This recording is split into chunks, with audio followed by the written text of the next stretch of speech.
জীবনযাপন এটা আর চালিয়ে নেওয়া আমাদের জন্য অনেক কঠিন হয়ে যাচ্ছে। টাইম স্কেল এগুলা বাতিল করছে, এগুলা আমরা পুনর্বহাল চাই। আমাদেরকে যেটাই দিয়েছে তারা আমরা তাতেই সন্তুষ্ট থাকবো, কিন্তু আমাদের গেজেটটা প্রকাশ করতে হবে।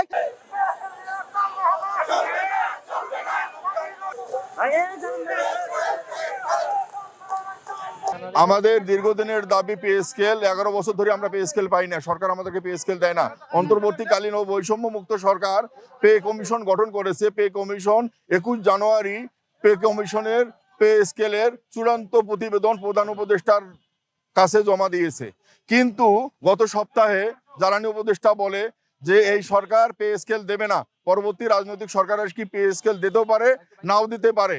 এই জন্য আমরা আন্দোলনে নেমেছি যে আমরা পে স্কেল ছাড়া আর ঘরে ফিরবো না। এক্সট্রিম মশার কয়েল প্ল্যান্ট ফাইবার দিয়ে তৈরি, ডেঙ্গু চিকুনগুনিয়া বাহি সহ যে কোনো মশার বিরুদ্ধে দেয় এক্সট্রিম সুরক্ষা।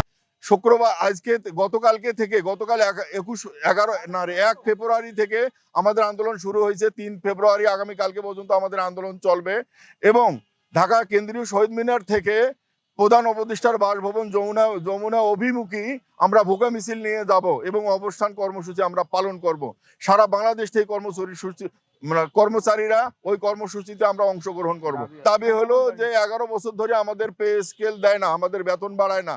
আমাদের 1 নম্বর দাবি হলো এইটা, এবং সিলেকশন গ্রেড এবং টাইম স্কেল এগুলা বাতিল করছে, এগুলা আমরা পুনর্বহাল চাই। এখানে একটা সিঙ্গারা হচ্ছে আপনার 10 টাকা দাম, সেখানে আমরা সারা মাসে টিফিন ভাতা পাই 150 টাকা।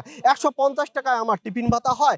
আমাদের অনেক বৈষম্য আছে, তারপরও আপনার এই সরকার একটা পে কমিশন গঠন করেছে, চূড়ান্ত প্রতিবেদন কমিটি তারা গঠন করে দিয়েছে। এখন তারা গেজেট দিবে, আমাদেরকে যেটাই দিয়েছে তারা আমরা তাতেই সন্তুষ্ট থাকবো, কিন্তু আমাদের গেজেটটা প্রকাশ করতে হবে এবং জানুয়ারি মাস থেকে কার্যকর করতে হবে। আমরা নবম পে স্কেলের গেজেট প্রকাশের দাবিতে সকল কর্মচারীরা আন্দোলনে নামছি।